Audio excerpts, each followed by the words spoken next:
um, and allow more guests to join us as we've got people uh, joining the waiting room and crowding in. So we'll start dead on time.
So, good morning, everybody, and welcome to our Manchester Carbon Literate City update and networking webinar, which is part of our celebration of it being a year since Manchester Carbon Literate City first launched. So, my name is Dave Coleman. I'm co-founder and managing director of the Carbon Literacy Project, and I lead our work on localities, which is something of a passion project for me within all of the work that we carry out within the Carbon Literacy Project. If I move on to housekeeping. Lots of people are joining through the waiting room at the moment, so I can see people crowding in. Uh, so we'll start properly in about 60 seconds or so, but just to do our standard housekeeping items as usual. We have lots of people on the call. We're expecting about 90 participants. If you'd like to keep your cameras on, it's lovely to see you. If you want to turn them off, and lurk, that's also okay. But we'd suggest you turn them on when we reach the question and answer session at the end. Because so many people are on the call, we are forcibly muting you because there's just too much risk of someone leaving a microphone open and it disrupting the sound for everyone else. So at the moment, you'll find that you can't unmute yourself. But when we get again to the question and answer session at the end, we'll allow everybody to unmute so that you can ask your questions verbally and we can actually hear you. But if you want to ask questions throughout the event, feel free to use the chat function. We'll have someone monitoring that throughout. So if you're asking questions of understanding or just general questions, someone will see those and may be able to respond to you there and then, or may suggest you hold your question for the full question and answer session at the end. We're also recording this webinar, so anything you do say or if you're visible, we might use later on as part of the use of the content that we're creating this morning. And we are using an AI transcription tool because we intend to issue a kind of a written note of the proceedings and a written update on the Manchester Carbon Literate City webpage later, just covering what's happened in the first year. So that's probably more than enough housekeeping, in which case, just to explain what we're going to do this morning, we're going to have a general introduction that talks a little bit about carbon literacy. We're going to have some headlines from the organisation that's coordinating Manchester Carbon Literate City, Manchester City Council. We'll have some presentations from organisations that have been involved over the last 12 months, representing the three different audiences for carbon literacy, people that live, work and study. We'll hear a little bit about CLAD. And if you don't know what CLAD is, we're going to keep you in suspense till 11:45 and you can find out a bit more then. And we're going to talk about schools and communities. And you'll be able to hear a little bit more about our community fund and how we use that to support people that couldn't do carbon literacy otherwise. We've got some next steps and ideas for things you can do at the end. And then, as I've repeatedly mentioned, we'll have an open Q&A so that you can chat to us as a project and any of the speakers. That will run until 12:15 when the webinar actually formally closes.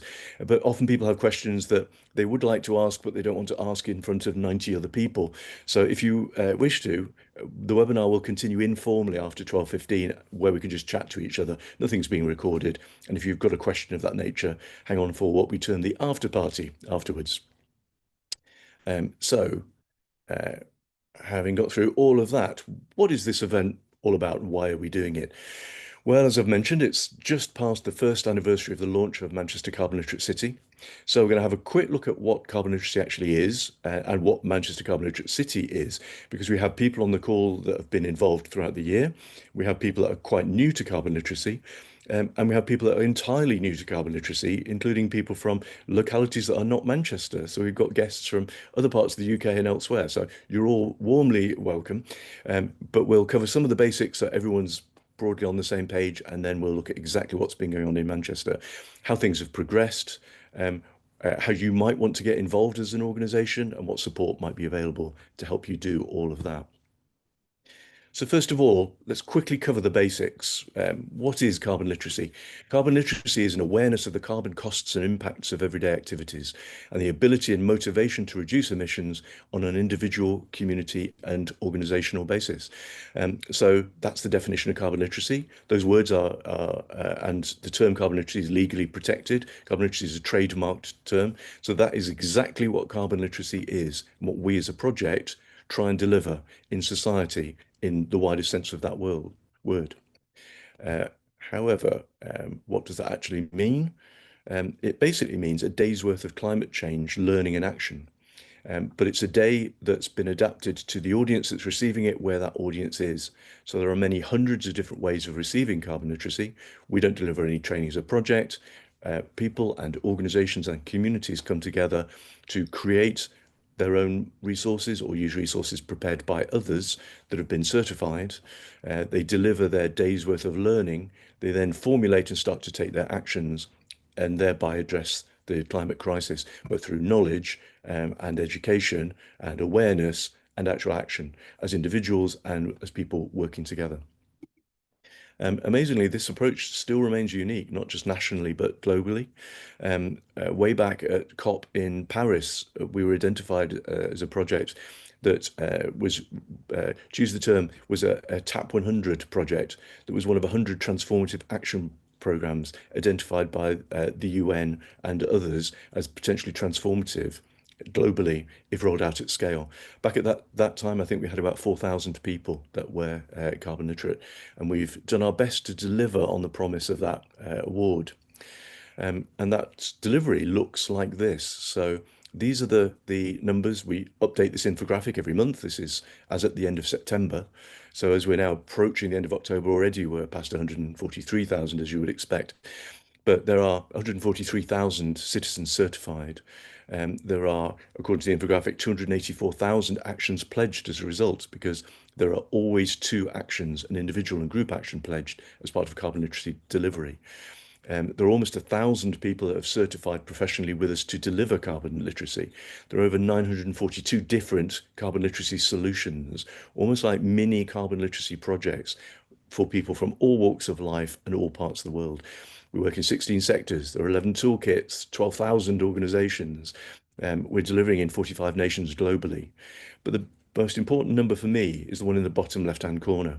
It's that over 500,000 tons of carbon have been directly saved by the actions pledged and taken by participants.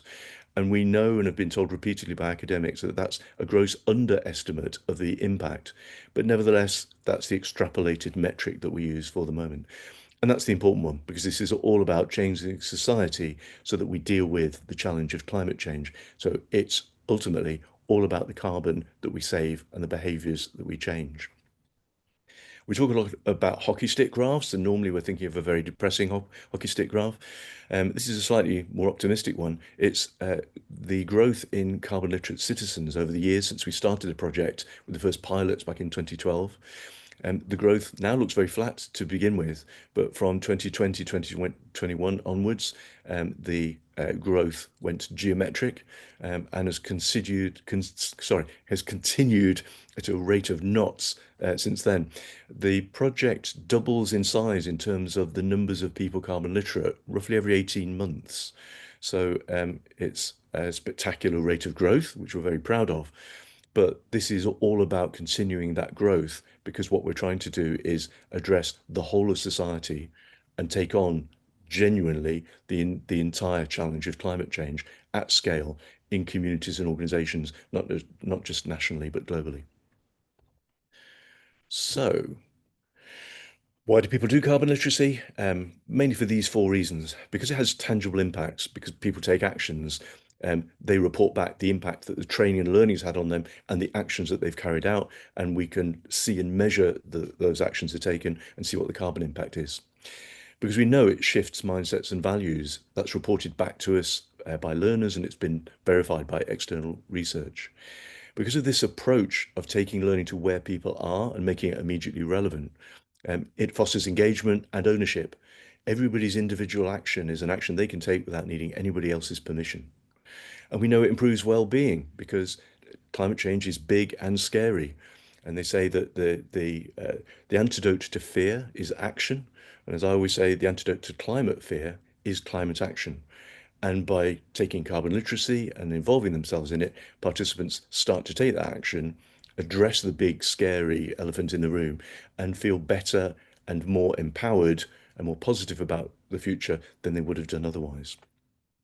And those are the main reasons that people do carbon literacy. So, what is Manchester Carbon Literate City? Because I've been talking in generalizations so far. A number of different places around the UK and beyond approached us and said, is this something that we could have as a badge that would show that we as a place are culturally carbon literate? And absolutely first in the queue and jumping the gun somewhat, inevitably, was our home city of Manchester, and said, basically the city council approached us and said, we'd like to be a carbon literate city. What do we need to do?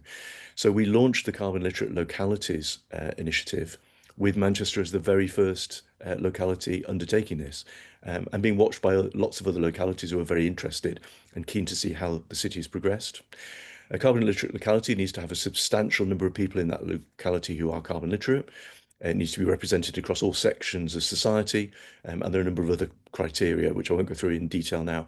But the City of Manchester signed up to do that 12 months ago, and I'd like to share a little bit more about what exactly that's looked like over the last 12 months or so. So, to share a bit more about the highlights from the city over the last 12 months, I'm going to introduce my colleague Nicole Baldwin, who is our localities officer and leading the coordination of Manchester Carbon Literate City. Hi everyone, thanks Dave. Nice to see everyone on the call. Thank you very much for joining. So yeah, let's dive into the certification figures for Manchester Carbon Literate City. So we use our internal data systems to create a report that then lets us know based on the postcodes given to us by the council for the area, how many people have been certified who live, work and study in the city. And we'll be using that for other localities moving forward as well. So in 2024, when we launched last year, we had 10,592 people certified in Manchester already, which is a really good proportion of how many people we have in total. And that's since the project's inception of 10 years ago to 2024. And if you think that's about 10 years worth of people being certified, the next figure looks pretty impressive that in just a year we've increased that, nearly doubled it, and now the figure stands at 20,980 people carbon literate within the city. So if we're looking on the percentage increase, that's nearly 100% increase, so it's 98.1% increase of people belonging to Manchester who are certified, which is an amazing achievement as part of the project so far. And then looking to the future, if we have a look at this graph, it shows in green kind of the current numbers of people certified. So 2024 to 2025, we hit that near 21,000 mark. And if we carry on at that rate of a 98% increase each year, then in the blue is the projected numbers based on that rate of growth. And in the yellow is our actual target. So you can see that when the target is set to be achieved in 2027, we're pretty likely to actually meet that target. So that's all the figures for you. I'll hand back to Dave. Thanks, Nicole.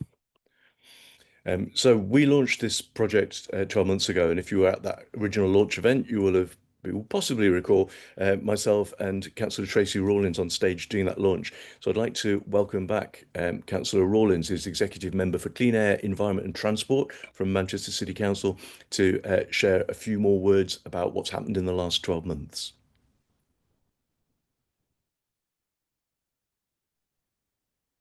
Thank you very much, Dave, and good morning, everyone.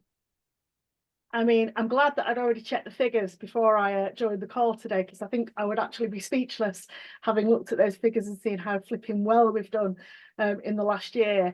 It doesn't seem like 5 minutes since we were on that stage, Dave, last October, but it just shows the power of people and what we can do when we work together. So I'm really excited to be here with you again today. And I just wanted to recap really why carbon literacy is so important to delivering Manchester's climate change priorities. And I think specifically that's around achieving that behaviour change across communities and sectors.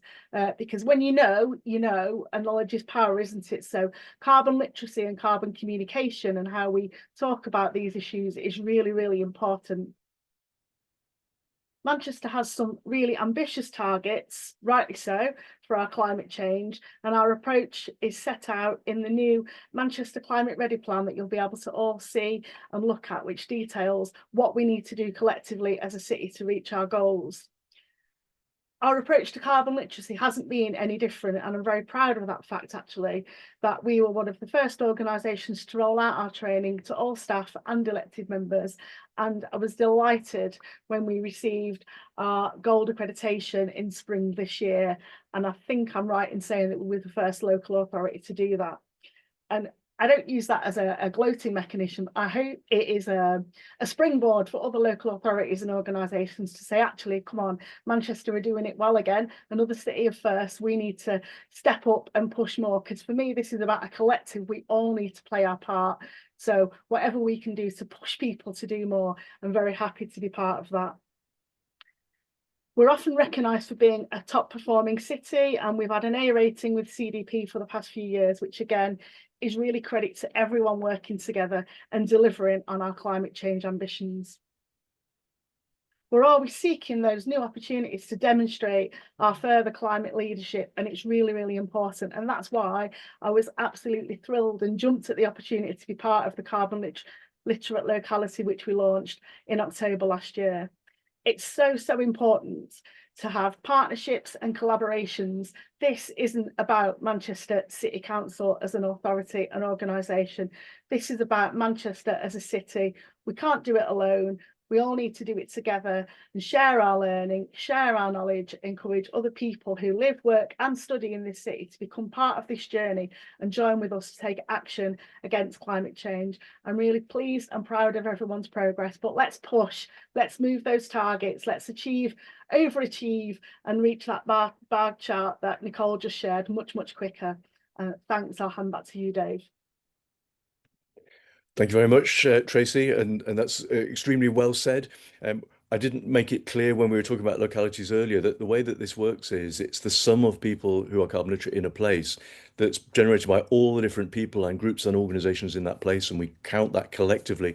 So no one organisation, even one as large and influential as the council, could do this alone. And it isn't about any one organisation. It's about all of us, organisations, large, small, communities, streets, all working together, all creating people as being carbon literate, and then the whole being greater than the sum of the parts, and that big number, which is based on the ONS population figure. That's where that target figure comes from.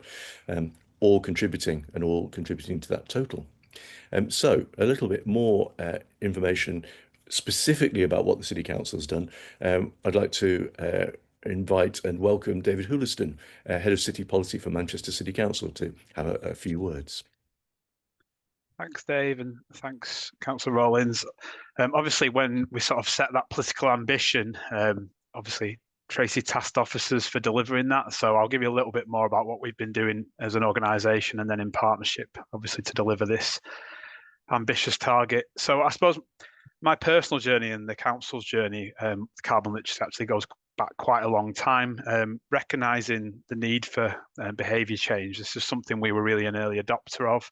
rolling out staff training, member training, and we went through that journey. If anyone's familiar with being a carbon literate organisation, there are different levels. There are bronze, silver, gold, and then platinum. So we were a bronze member, and then I think the climate emergency motion that we passed, or councillors passed in 2019 in summer, really accelerated that journey. And we had some increased sort of ambition within our new climate change action plan that covered the period 2020 to 25. So that's just come to an end. And like the citywide one, we've also developed our new 5-year plan as well. And that journey really took us through being the first local authority to be silver accredited. And then, as Tracy said, we achieved our gold accreditation in April of this year, which requires over 50% of staff to be trained, as well as doing a number of other things to both influence others and promote and provide case studies on the things you've been doing. So I guess what that means in practice, we now have 90 out of our 96 selected councillors or members trained. Around 4,400 staff are trained, and of those staff, interestingly, 2/3 of those are actually Manchester residents. So when we think about Manchester Carbon Literate City, they would qualify because they work in Manchester. We have a Manchester postcode, obviously, on all our buildings, but actually 2/3 of them are also Manchester residents as well. So they're delivering that impact in work, but also in the city. So that's really important for us. We also have 95% of our senior leadership group trained. So that's around our top 130, 150 managers in the organisation. So that top level commitment. And we've done some really practical things like embedded carbon literacy into our induction process for new starters. So it's as part of their first few months, it's an expectation that they do the 1 day of training. And we've really thought about this in terms of a bit of a pyramid approach to staff. Obviously, we have lots of diverse occupations. People do all kinds of jobs within one organisation. And we've thought about everybody needs a bit of a taster around carbon literacy, but it's not carbon literacy. So it's kind of climate awareness, which might be a short course. Then we have the bulk of people going through the 1 day carbon literacy course. And then we have specialist things. So there will always be an additional requirement. So the way I look at things is, if you're an accountant working in finance, if you're thinking about how you fund things, if you're somebody who works in capital programs and you're delivering complex buildings like the town hall or Factory International, you're going to need something else. So 1 day training course is not going to do everything. So then we need to look at what else we can fund within our services and directorates for those kind of people who are doing more practical roles that relate to climate change. But carbon literacy is absolutely at the core of that training, and we really expect as many people as possible to do 1 day of training. In terms of resourcing that does require some resource and coordination. We're lucky to have been able to fund a central coordination resource in our human resources team. And we also have a number of people who volunteer to be trained as trainers. So they help out and deliver courses. And that's really important to have people within the organisation. Obviously, to train, you need capacity to do that. You obviously need venues. You can do some things online. So it does require a bit of central coordination and resource. Just in terms of some of the impacts we've seen, we now have a car leasing scheme, an ultra low emissions vehicle scheme, and we've seen a 73% increase in the take-up of that. We've seen a 705% increase in Love to Ride memberships, so cycling to work. And we've really seen a massive growth in internal staff groups, the green groups, zero carbon workforce networks, those places where people are coming together to share ideas, opportunities around how we decarbonise. And we've also embedded this into all of our service plans. So each service, including mine, has a number of sections you have to complete every year around your ambitions, what you're going to deliver and how you're going to do it. And they all, 100% of them, have a section completed on how they're going to deliver on zero carbon. So it's absolutely embedded into the council. If I maybe just sort of finish off talking about some of the external elements and how Manchester Carbon Literate City fits into that. We've, for a while now, been thinking about how we embed carbon literacy through our grant programs. We obviously manage a lot of funding and we commission services, but we also directly grant fund cultural organisations, voluntary sector organisations. And we've been really keen to try and work with them to support them to take on carbon literacy within their organisations, recognising that everybody's at a different stage in terms of their capacity and their funding. But we've seen some real successes through that approach. And a great example is that Home, one of the big cultural organisations in the city, obviously took on carbon literacy as part of that. And they actually invited others in First Street in the area to come and join the training that they were putting on. And that's actually how Autotrader came to be involved in the project and such a great advocate. So it just shows the example of those connections between, obviously, in this instance, the council, a cultural organisation, and then broader sectors within the city. So our approach to Manchester Carbon Literate City is, we are really clear from the start that we are supporting and coordinating this with others, but we're not paying for everything. We're not bankrolling things. We're incentivizing training. We're thinking about better connecting up partners in the city through Manchester Climate Change Partnership, our other partners, our supply chain, others that we work with in the city, to try and do that better, to try and really make the whole greater than some of the parts in the city. And that's our approach to kind of achieving the graph and the chart that Nicole shared earlier on. So we've made great progress in the first year by doing that. I think, just to conclude, where next? There's that ambition to sort of double and then double again to achieve that 85,000 target. And we're really going to be focusing on those sectors where we've got lower take-up, where we think we can have some influence, and really focusing again on some of those big anchor institutions in the city, maybe who aren't on that carbon literacy journey yet. So exciting year ahead, and I'll hand back to you, Dave. Thank you very much, David, for all of those warm words. Lots of good stuff in there. And you're absolutely right. We always say that carbon literacy, it isn't everything. It's only a day's worth of learning, but it's the catalytic learning that gets people on the journey that then means that they're much more interested and passionate to deliver and involve themselves in all those other initiatives that are going on around them in the city, and indeed in other places. So, so what does it all mean? We've had all the headlines, if you like, from us as coordinating organisations. We thought it would be useful if you heard not from us, but from some of the organisations that have been really delivering all those carbon literate people on the ground. So first of all, I would like to introduce Simon Curtis, who is the convener of GMAST. So, morning, Simon. Good morning, Dave. First of all, tell us a little bit about GMAST and what the culture sector, what the involvement of the culture sector is and has been so far in carbon literacy. So GMAST is a network of cultural organisations across Greater Manchester who've been working together in various forms since 2011 to coordinate our kind of response to climate change and all things environmental. We've had a long history with carbon literacy. As Dave's already said, we partnered with Rachel from MMU, that you're going to hear with, and Home to create our first course quite a few years ago, and it's had a really brilliant kind of influence on kind of cultural organisations. Home took it, and it was there to really inspire their policy development, the full kind of organisational kind of action plan. And as we've heard, that kind of influence all sorts of other organisations, both in First Street and culturally. And if anyone's ever kind of experienced carbon literacy with Debbie, it's a brilliant experience. She tells it like it is. So we've kind of, I guess, kind of that started a journey of all sorts of different cultural courses that are born in this city. So you might have heard of Roots and Branches that comes from Museum Development Northwest.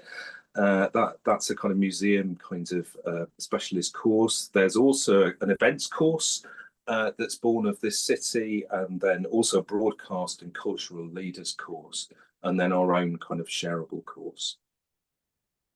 So tell us a little bit more about the shareable courses, because obviously lots of organisations create their own materials for themselves, and lots of arts organisations did that in the early days. But I know GMAST then started working on specifically courses that could be shared with others. So can you tell us a little bit more about that? So we knew we were due an update, and we wanted it to talk to the culture sector at its broadest. So it doesn't matter if you're funded or not funded, just as long as you kind of regard yourself as cultural. Link through to those kinds of city and city region environmental policies and kind of decode that. But again, focusing on what the culture sector is really strong at, which is being in communication with audiences, constituents. and really promoting kind of action which is both kind of nuts and bolts about carbon reduction within kind of organisations, but also really encouraging kind of adventurous and interesting programming around the subject.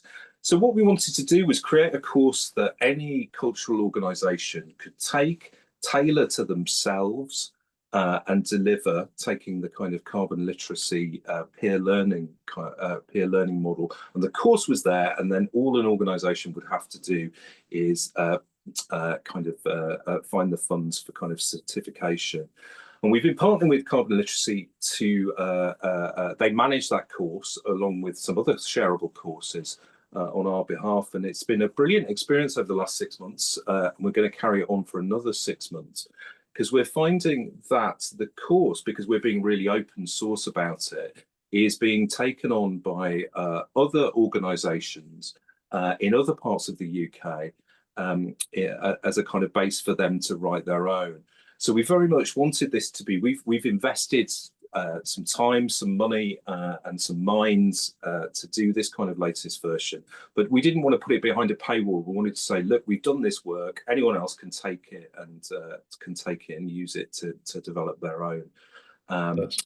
That's really, really useful, Simon, because we have lots of organisations see having to develop their own materials as a barrier, particularly in the arts sector is very much part of our three sectors. It's live, work, study, and arts is all about live. Many arts organisations have relatively small amounts of budget. So the fact that GMAST has created an asset, a set of training that works for its immediate membership, but is then willing to share that, not just in Manchester and Greater Manchester, but nationally, has been really quite catalytic within the arts sector and helps lots of different organisations with that first kind of tricky step of getting materials so that they too can launch on their carbon literacy journeys. So GMAST has been really important to us as a project and to Manchester as a city, but is leading not just in Manchester, but on that national stage. So time's pressing, Simon. I'm sorry, I'm going to have to kind of guillotine you. We're going to move on because we were talking about live, work, study. Thank you very much for that contribution, Simon. So we've talked a little bit about live through culture. So now we're going to talk about work and workplaces. And I'd like to welcome Sarah Louise Fahey from Autotrader. Morning, Sarah Lou.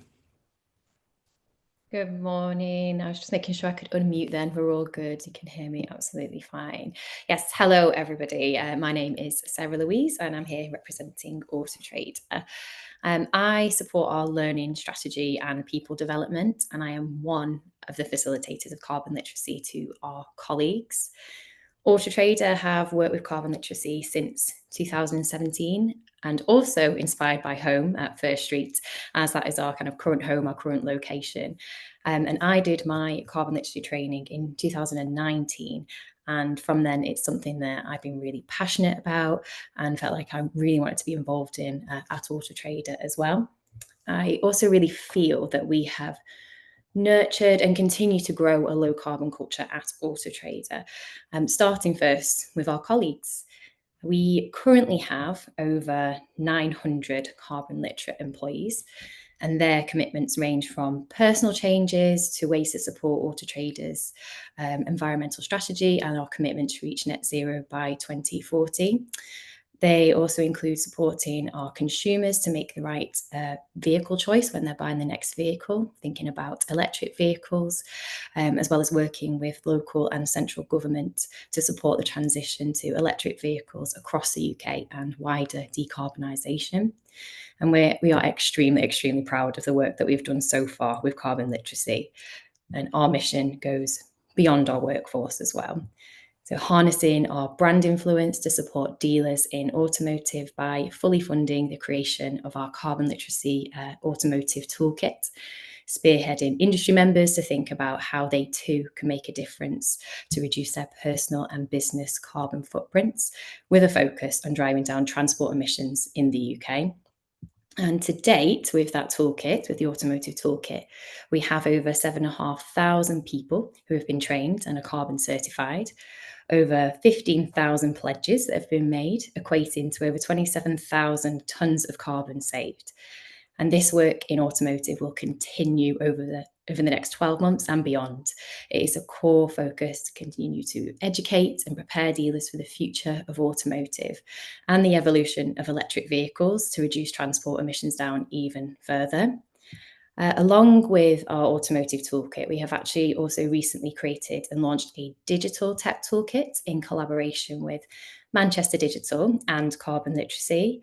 The focus of this is to work with other tech companies, our tech partners, and educate them on how to reduce carbon within their businesses. To date, with this toolkit, we have over 300 people who have gone through this training with over 1,000 tonnes of carbon saved, and that one was launched this year. Looking forward, looking to the future, we will continue to deliver our internal training, with the majority of these based in Manchester. So all of our new starters attend carbon literacy training. We've built it into our induction as well. And over the next 12 months, we will welcome approximately 150 new people. So new people with a fresh perspective, a new set of eyes on what more and what else we can do to reduce emissions at Autotrader and in automotive and within the digital tech space as well. We're looking for more passionate carbon heroes at Autotrader and hope to increase our facilitator network, both for our internal audience and also our external audience as well. And for the automotive toolkit, we plan to get more of our larger retailer groups delivering carbon literacy in their businesses. So the influence of this will be absolutely huge, as they employ thousands of people across multiple UK locations. We're planning to introduce regional carbon literacy sessions in automotive to further increase reach. We typically have these in Manchester and London, and we've had them within Manchester and London for the last 12 months. And we see a further benefit in taking them on the road, making them even more accessible and a powerful tool in automotive region by region. And we want to make carbon literacy more visible on our platforms and increase awareness through marketing and the Autotrader brand itself. And we plan to do this soon. This means that our customers and our partners will find it easier to read about carbon literacy and then to join a workshop. And then for our digital tech toolkit plans, we're going to start to deliver this internally, specifically to our product and tech teams to increase their scope of influence. And we plan to scale this up externally as well over the next 12 months with the support of Manchester Digital and Carbon Literacy. And that kind of roundabout summarises where we're up to, what we've been up to over the last 12 months and what we're looking to achieve over the next 12 months as well. So we recognise the impact and influence we have in both automotive and in the digital tech space. And we're going to continue to educate and inspire people and organisations to reduce carbon emissions even further, essentially. So yes, thank you so much for listening. Back to you, Dave. That's really good. Thanks, Sarah Lou. Just for clarity for people who are joining this, I mean, the numbers that Autotrader have trained and influenced in other places are obviously huge. We're talking about Manchester Carbon Literate City. So the only learners that get counted for Manchester are people who live and work directly connected to Manchester. So they're the only ones that get counted against that total. But nevertheless, so many organisations like Autotrader have taken their carbon literacy and are now amplifying it right across the UK and far beyond. And that thought leadership and leadership nationally and internationally is very much part of us. We would argue it's part of our DNA in Manchester, and it's very much part of Manchester Carbon Literate City. So thank you very much for that, Sarah Louise. Some fantastic work being done by Autotrader. And we've looked at live, we've looked now at work, and we're going to look at study. We're doing quite well on our timing. Everybody's been really good so far. So I'm going to hand over to Rachel Dunk, Professor of Climate and Carbon Management, and Manchester Met was the location of the very first ever carbon literacy course. So what better an introduction to Man Met than that? Morning, Rachel. Morning, Dave, and thank you very much to the Carbon Literacy Project for inviting me to be here, and also for using that lovely picture of me, which is from about 20 years ago, which is really nice to see. Can't see a single difference, Rachel. Of course not. So many people on the call will already know, and as Dave has just intimated, at Manchester Met, we've been really strong champions of carbon literacy since the get-go. And the importance of carbon literacy and the role it plays within our institution was clearly recognised in our Road to 2030 strategy refresh, where carbon literacy is now a key part of both our leadership in sustainability and our excellent education strategies. Now, this is fantastic. It's something we're exceptionally proud of, but it's also gave us a bit of a be careful what you wish for or what you directly asked for moment, where we've made a firm commitment to achieve this. It's one of our official KPIs. And as a large university, we've got over 44,000 students across our undergraduate and postgraduate provision. It presents a non-trivial challenge on how we're going to actually achieve this. So while we're extremely fortunate to have a dedicated carbon literacy team, we're only actually 3 full-time equivalent people, and there was no way that we were going to be able to develop and deliver discipline and sector specific training to around 12 to 13,000 people per year across 418 programs. So we focused, as we always tend to do, on capacity and community building internally at the university with our embedded cascade training model. So within this, we've recruited and trained champions, carbon literacy champions across every department at the university. And then we have an ongoing support process where we're supporting them to bespoke the training to their disciplines and their contexts, and to deliver within their programs. Now, before we started the rollout, the vast majority of our training was delivered as an extracurricular offer, and it was student-led. And that's really important for that peer-to-peer delivery. And we didn't want to lose that. So we've also incorporated that student-led training model where our champions are now promoting our student train the trainer program to the students that they train. We're then training those students, and then they are employed to also to support delivery within the departments. So we're now currently at the start of year 4 of our 5-year rollout program to embed carbon literacy in all our programs. We have a thriving community of practice that spans the entire university. So alongside our core team, we have over 170 fantastic and enthusiastic champions across the university, representing all of the academic departments plus key support areas, and also within professional services. And of course, we have our student trainers and session assistants. And it's been really fantastic to see this sort of vibrant community develop where everyone is sharing experiences, their changes to the materials and the resources. And that's really enriching the training and the experience for everybody.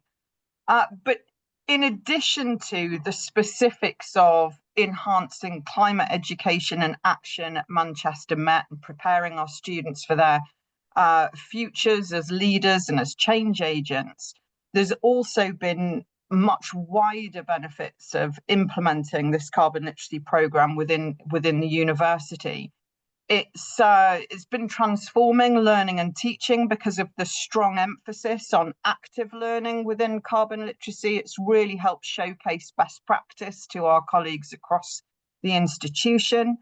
And one of the really beautiful things actually that we've seen is it really enhancing our staff colleagues' sort of identity and sense of belonging. It's really enriching their roles as professionals, with many of our carbon literacy champions actually going on to lead other sustainability related initiatives and take on leadership roles in that area at the university.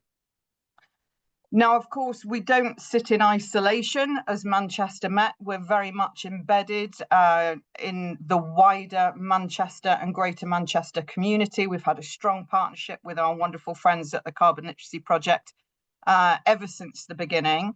But there is also a huge amount of collaboration within the city region. Simon's already mentioned some of that.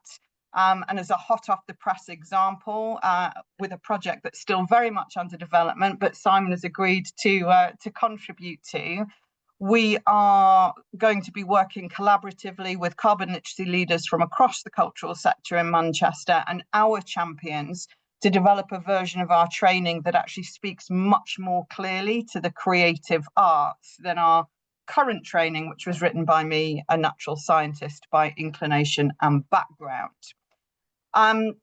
There's also really nice spillover effects that's happening. So, for example, we've had champions take their carbon literacy into their children's school within Manchester and Greater Manchester.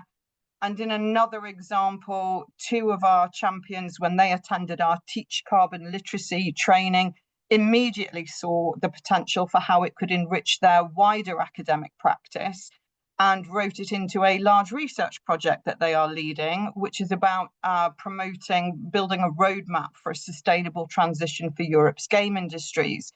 So we're going to be working with them to develop carbon literacy training specifically for games design, and that actually spans across both analog and digital computing games.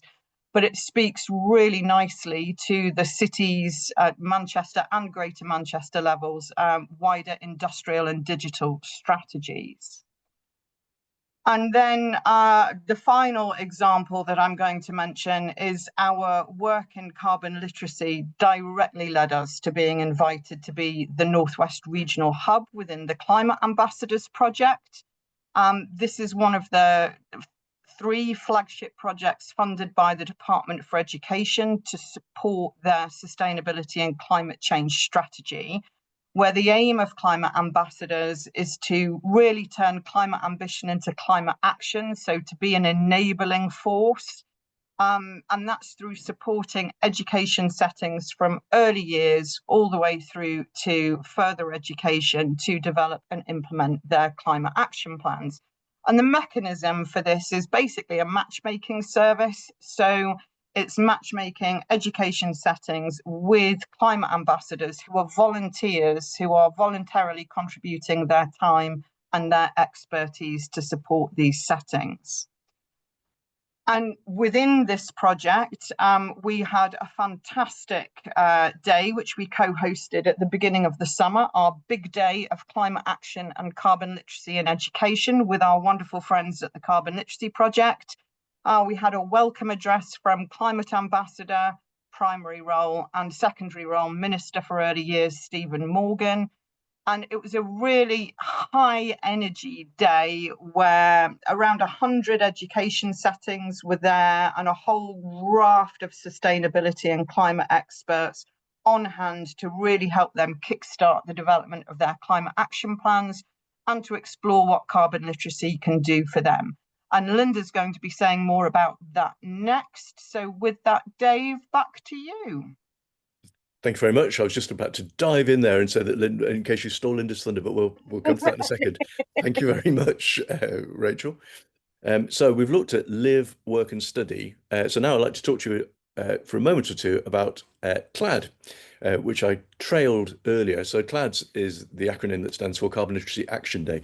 So we've been running CLAD now for 5 years. This is the 5th.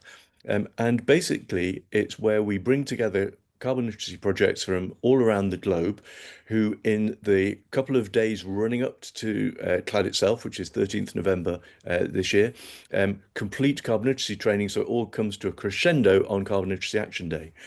And on the day itself, we do a Zoom tour of the world where we start out from Australasia through Asia, through Europe, and then across to North and South America. And we live stream interviews with organizations doing carbon literacy, literally right around the globe.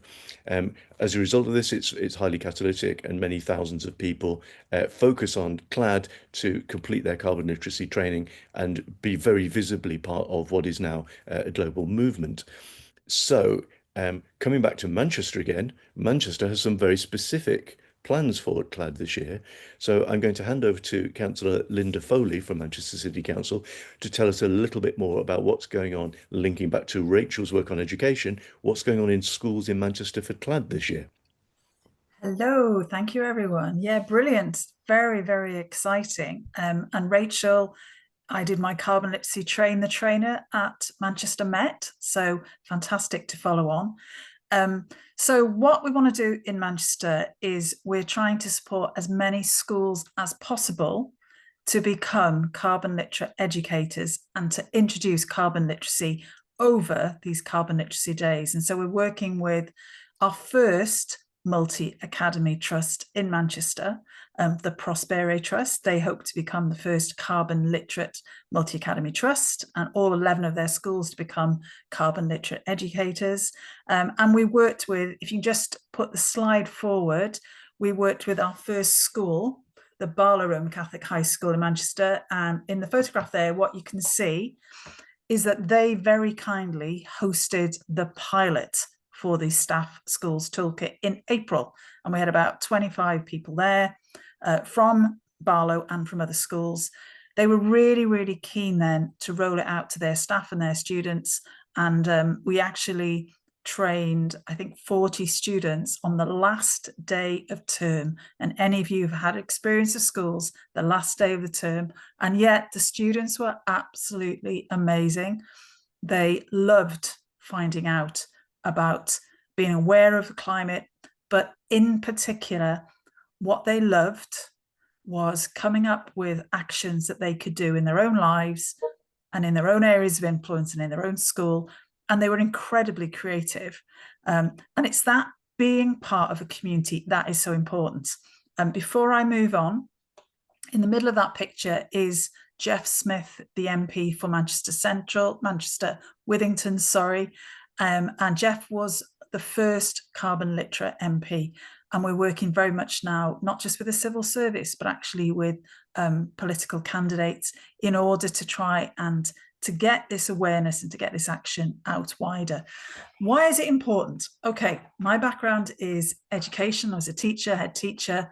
And what we know is that this period in their lives, the ages 14 to 19, 19 to 25, young people are deciding which values they want to live by. And it's a very volatile part of their lives.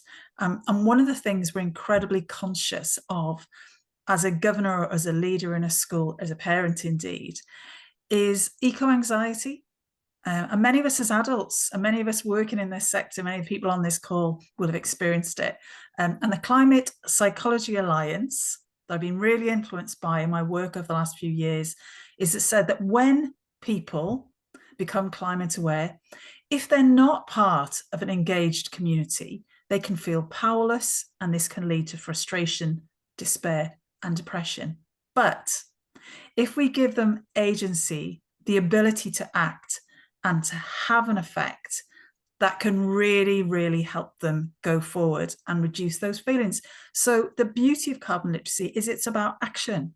You haven't completed the training until you've looked at how you can influence in your own life, how you can make pledges, and in particularly how you can influence those around you. And that is what is so powerful. Now, there are 65 secondary schools in Manchester. Our ambition would be that every young person at 16 or 18 will leave school and they will be certified carbon literate. And they will then take those values throughout their life, those skills, that ability to influence into their whole lives, not just their families, but their careers. And that is what's so exciting. And so I'm incredibly grateful to Autotrader, to Patagonia, to GMAST for all the work that's going on in Manchester, to work within cultural organisations and to support our schools. And at that point, I'm going to say a massive thank you to Manchester City Council and to Patagonia and for the Carbon Literacy Project for providing the funding for CLAD this year. So we're going to be able to deliver training to many of the schools in Manchester, to many of our students in Manchester. And I'd end on this. The most important thing about the firsts in Manchester is that what we do in Manchester, as Councillor Rawlins pointed out, is copied by other local authorities by other countries in the world. And so what we do here, and if we can show that this works and that we can find the funding, and that in a very, very busy school curriculum, schools feel passionate about empowering their young people, what we do in Manchester will be replicated in other communities, not just within the UK, but around the world. So thanks very much, everyone. Thank you very much, Linda. So there's some very powerful words there. A friend of mine once said we should have T-shirts printed in Manchester that said, "Manchester, we deliver on our hyperbole," because we're not shy about calling ourselves out as a city of firsts. And we're very proud of that, but clearly we're also willing to share all of that, not just in Manchester, but far beyond. So we're very willing to share with all the organisations who are not from Manchester that I know are on this call. We've talked about people who live, people who work, people who study. Those are the three audiences for carbon literacy. And we've deliberately chosen organisations to chat to us this morning about what they've done, that have done a lot in each of those three areas. But it's interesting how each one of them has highlighted it's all about not just their organisational network internally, it's about reaching out and sharing collectively in Manchester and far beyond. One of the challenges with carbon literacy is that we are a charity. Organisations fund themselves to do this work, whether they're corporate organisations, whether they're workplaces, whether they're arts organisations or beyond. But there are some people that just can't afford to access carbon literacy. And therefore, early on, we set up a community fund. And within that general community fund, very recently, we set up a Manchester-specific Manchester Carbon Literate City community fund. So to tell us a little bit more about that, can I invite our community fund officer, David Malika? Thank you very much, Dave, and good morning, everyone.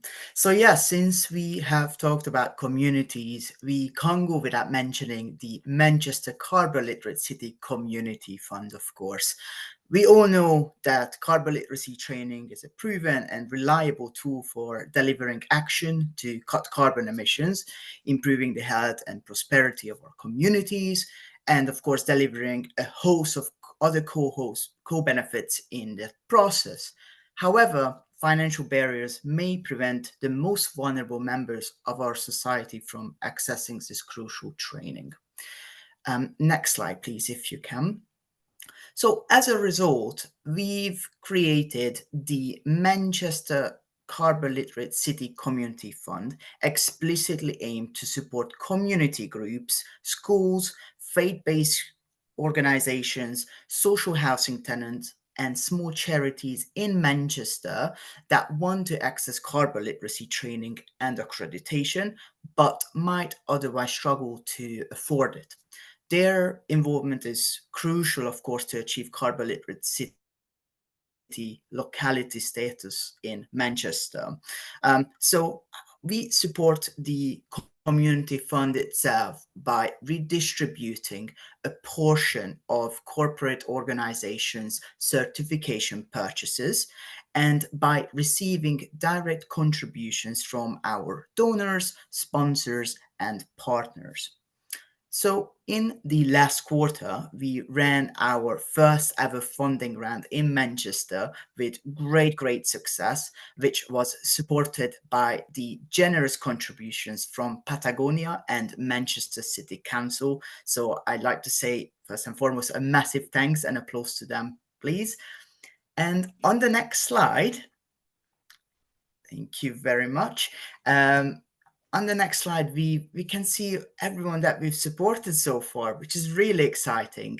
The community fund has supported, or should I say is supporting, 1,200 learners to become carbon literate citizens of Manchester City by providing funded services to 12 recipient organizations.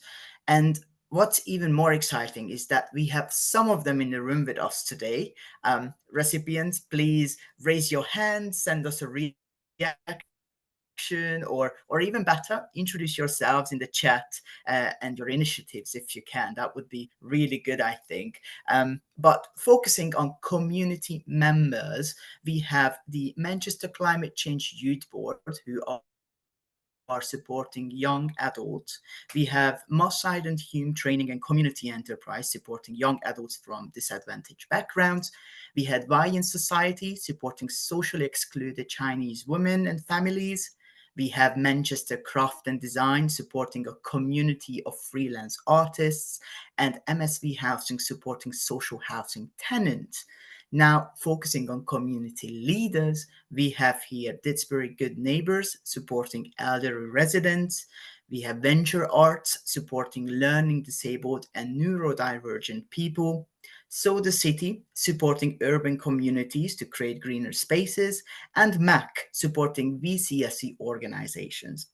And lastly, as Linda's already mentioned, focusing on the education sector, we have the Manchester Environmental Education Network supporting school staff and pupils. We have Prospect House Specialists support primary school, supporting their entire workforce. And lastly, Greater Manchester Education Trust supporting school staff. I would definitely encourage everyone in the room today to engage with them to find out more about their initiatives. But on the next slide, I'd like to talk about how you can get involved. So applications for funding are currently closed until further notice. However, if you are a community group, a school, or a small charity that struggles to launch your carbon literacy initiative, please let us know by registering your interest via this QR code that you see on the screen, and to be the first to hear about future opportunities. In the meantime, we are also actively looking for contributors to support our fund and to accelerate our mission in Manchester. Therefore, we welcome donations and offer sponsorship opportunities to fuel our work. If you're an organization that already pays for example, carbon literacy services, you also have the option to ring fence your contributions to a community group of your choice. If you're interested in any of these opportunities as an organization, please just simply email us at communityfund@carbonliteracy.com and we can provide more information. Of course, all of these links will be also shared with you via email after this call. But yes, you have all the channels to contact us. Back to Dave, please. Thank you very much. Thank you very much, David. Just to make it clear how this works, you may well be aware as an organisation that we charge corporate organisations slightly more. And to put it really crudely, we charge corporate organisations at the higher end slightly more because when they buy a carbon literacy certificate, they're paying for their own certificate and effectively the certificate for someone else. And it's those contributions that go into the community fund and fund the certification of people that couldn't afford to do so otherwise. But any organisation can ring fence its contribution, and therefore we'd love to see organisations in Manchester, particularly corporate organisations, ring fencing your contribution to that community fund so that we can identify exactly where it's used locally. And any organisation can donate directly to that community fund and work with identified communities within the City of Manchester and see their contribution have an impact locally. So that's how the community fund works. Thank you very much, David, for that introduction to it all. So let's try and bring all of this together a little bit. We've looked at what's happened from the top down in the city. We've looked at people who live, work and study within the city. And you've seen examples, exemplars from organisations, both of their own carbon literacy and the way that everything connects together with carbon literacy, not just in Manchester, but more widely, so that the whole, and our aim is always that the whole is greater than the sum of the parts. So what does that all mean? So there will be organisations that have joined and are quite new to carbon literacy that are on this webinar. If you want to find out a little bit more, have a look at that bottom band on the screen. You can email us as mclc@carbonliteracy.com and go straight through to the Manchester Carbon Literate City team internally. If you are a locality that's not based in Manchester, you can email us as localities@carbonliteracy.com, and we can talk to you and we can connect up and do some work on carbon literacy together in all sorts of different ways, even if you're not in Manchester. You can find out a little bit more about all of this as you're very new to it by looking at the carbonliteracy.com website. If you look at carbonliteracy.com/MCLC for Manchester Carbon Literate City, you can go directly to the Manchester Carbon Literate City pages, but otherwise you can find all the resources you need that describe and lay out paths to get involved in carbon literacy, not just in Manchester, but nationally and internationally, by going to our website, carbonliteracy.com, having a look at the sectors pages, so you can see where we have resources for many different sectors which have already been created by those sectors, but also various learning paths and the localities pages themselves, including Manchester Carbon Literate City. If you'd like to find out more specifically about Manchester Carbon Literate City, use that different QR code that's on the screen, different to the one that David showed you earlier, which was about the community fund. This is one that enables you to sign up for the Manchester Carbon Literate City newsletter, which is an occasional newsletter that's hyper-local. It just tells you exactly what's going on within the city of Manchester. But we will also send out a follow-up email to this webinar if you've received a formal invitation to it. Respond to that email and we can connect you up with the appropriate people internally. And as ever, if you're really struggling, you can contact us via the website or by that general email address below. So we would hope that you've been inspired by some of the things that you've seen, that you might want to connect up with other people or with organizations already doing carbon literacy to learn from them, or you might want to initiate your own carbon literacy project using materials that we've created, or create your own using materials that are available via the website. So we hope we've given you a little bit of inspiration and insight. But I wanted to, if I just get rid of the pop-up and click the correct arrow, just come back to this graph for a second or two, and it's the graph that Nicole showed you earlier. You know, you look at that 85,000 people target and think, crikey, that's ambitious. How the heck do we do 85,000 people only in the city of Manchester? But if you look at it from last year to this, we doubled the number. And that was really effectively, if you like, each of those original carbon literate people just being responsible for one other carbon literate person. So if we're to hit that target, if everybody who's carbon literate in the city of Manchester now just does something that makes sure that one other person becomes carbon literate, that will deliver next year's target. And if those two people just add one more carbon literate person each, that delivers our target by 2027. It's not any more complicated than that. And it's about connecting up with people around us and all of us doing our small part so that the whole ends up much greater than the sum of the parts. So I'll show you that QR code one last time. So if you want to sign up for the newsletter, fantastic. Please do contact us. As I said, I hope we've given you lots of insight and inspiration. But right at the very beginning, I promised you a question and answer session. So we'll drop the PowerPoint off the screen, I think, and open up for questions. If you want to ask a question, please do put your hand up and I will try and monitor where hands are going up. If you prefer to, you can put questions in chat, and people might have already done that. I haven't been monitoring it. But if you'd like to speak audibly, you should be able to unmute yourselves now. So I'm just going to call on you if I can see any hands raised. Would anyone like to ask a question audibly of either us as an organization or of the panel? I'm not seeing any hands up currently. We've got Josh with a hand raised, Dave. Oh, can't see him. So Josh, feel free to come in. Hi, Dave. Nice to see you. Yeah, great session. Thank you. I'm wondering specifically about partnerships that you've had or seen effectively delivered within the built environment sector. So any construction sector partners that you've seen take and run with this, and any of the outcomes you've heard about being delivered within that sector. Built environment's an interesting sector, if I'm really candid. Lots of other sectors have come together and collaborated to write joint toolkits. We have chatted to a number of organizations within built environment, but haven't yet been able to get large organizations to collaborate. I think there's a high degree of competition perhaps within the sector. But nevertheless, we've done substantial work within social housing within built environment, because we put housing and built environment together as organizations. We have spoken with a small number of the larger construction companies who've done small amounts of carbon literacy, but we haven't done huge volumes of work in the sector. Sojan, who is manages our housing and built environment sector, happens to be actually on the call. So Sojan, feel free to stick something in chat or wave at me if you wanted to come in. But we've done a little bit of work, Josh, not enormous amounts. It's a sector that we're not as well represented as we would like. So I'd be very interested in chatting to you, and I'm sure Sojan would when the call's over, because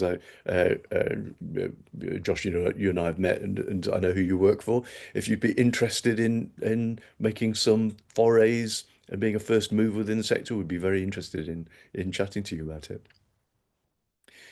Thanks Sounds for good. that. Thanks for that, Josh. I'm looking around. I'm not sure I'm seeing everybody's hands, if there are hands up. Can someone shout if there are any hands up that I'm not seeing?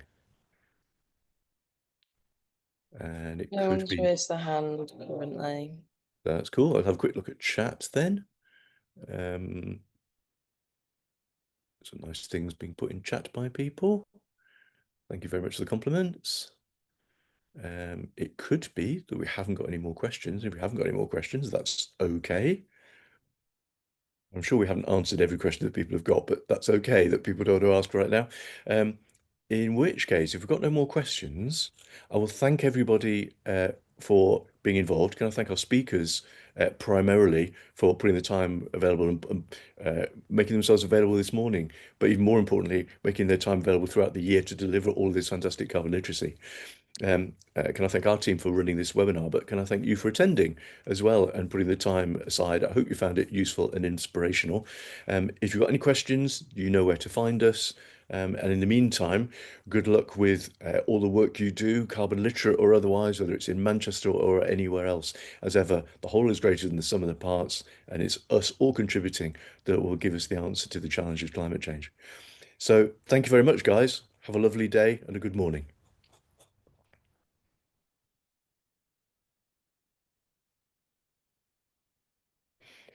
As promised, I'm going to keep